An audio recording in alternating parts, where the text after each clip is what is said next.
A baby who eats his sister's homework, a boy who undergoes survival and tactical training, a man that rides a struggle bus but refuses to crash. These three people make up my husband, Walter William Cody Moore, who goes by Cody for short. Personally, growing up, my mother has always taught me when you raise children, you raise them with love and you nurture them to succeed. But raising boys is not for the faint of heart. So today I'll be talking about Cody's exceptional childhood story, how he survived college, and his journey into becoming a husband and a father. On October 26, 1992, Cody was born in Augusta, Georgia to Tim Moore and Cheryl Moore.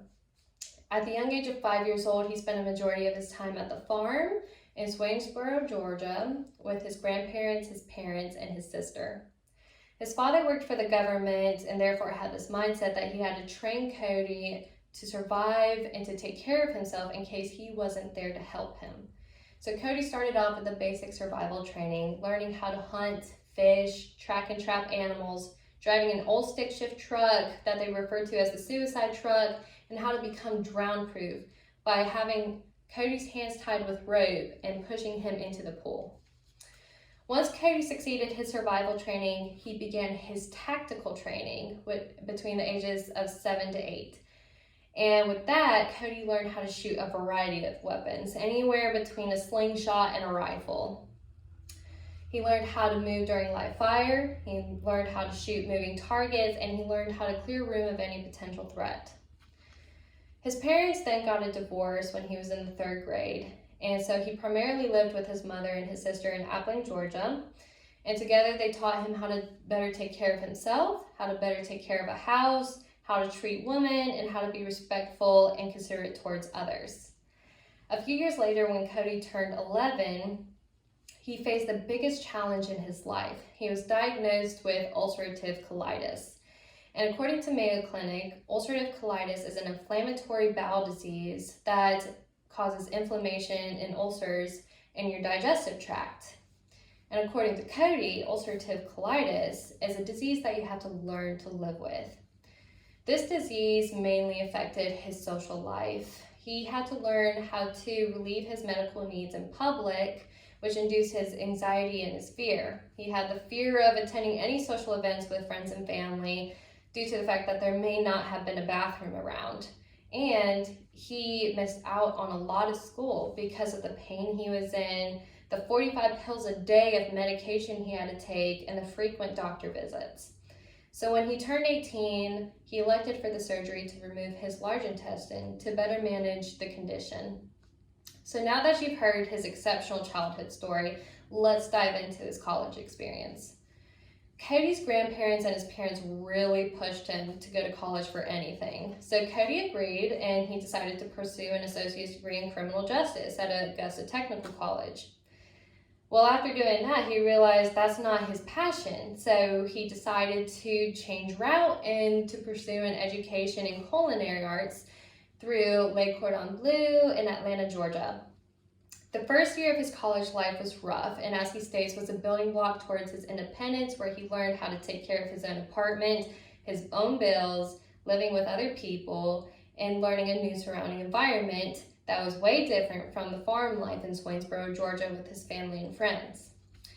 He then became good friends with his cooking partner, Elijah, where they helped each other with their classes, they explored Atlanta together more, and they were pranksters in their own free time. And so nearing graduation, Cody struggled financially. He was able to take care of his living situation, but wasn't able to take care of himself by buying groceries. The leftovers from his culinary class wasn't enough to make it through the week. So Cody did what he learned best. He grabbed a slingshot, went to the school parking lot after and before school hours, and would sit in the back of his truck and would aim his slingshot at the ample amount of squirrels in the school parking lot. Any squirrels he caught, he would take back home. One day, the principal, also the master chef at the school, caught him.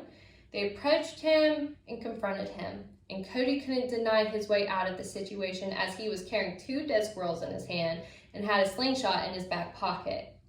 And so the principal threatened to kick him out of the program. And yet he was genuinely curious as to what Cody was doing with those squirrels. Cody told him I'd take them home, I'd clean them, I'd cook them into squirrel dumplings or squirrel stew, and that will last me through the week. The principal said, I'll make a bet with you.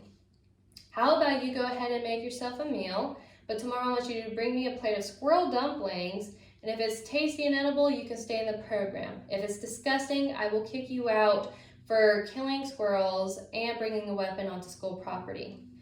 Cody agreed to that wager, and soon enough, he graduated in 2015 as a chef. So yes, adapting to the city life during college definitely put Cody on the struggle bus. But the question is, does he use his survival skills from childhood and his new culinary education in adulthood?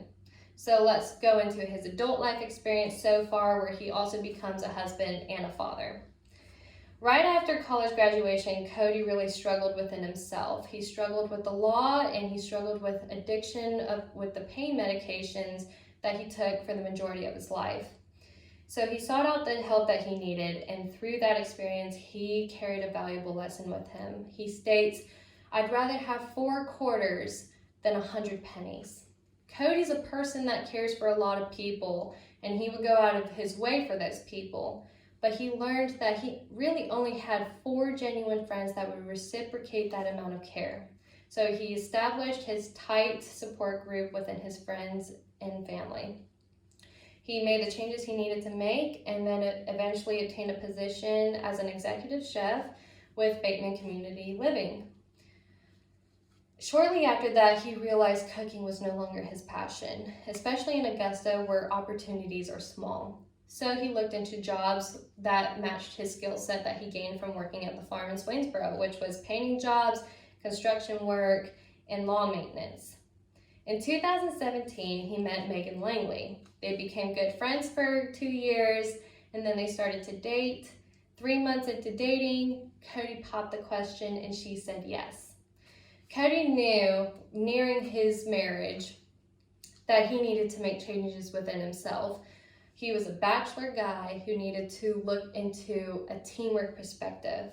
He chose that perspective because that's the aspect of marriage he values the most. And so he made those changes, and he still continues to work on them. 3 months into their engagement, they got married at the courthouse in Augusta, Georgia. A year later into their marriage, they found out that she was pregnant with their first child. He was happy and took that opportunity to look into getting a better job to better provide for his family. On March 23, 2021, Novalee Moore, his first daughter, was born.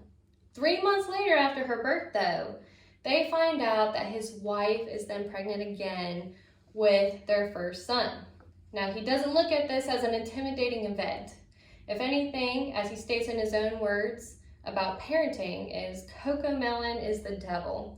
But I have a whole new outlook on parenting and temper tantrums, and find that this is my purpose in life. This is what I wake up for, go to work, and come home to, and I'm proud of it.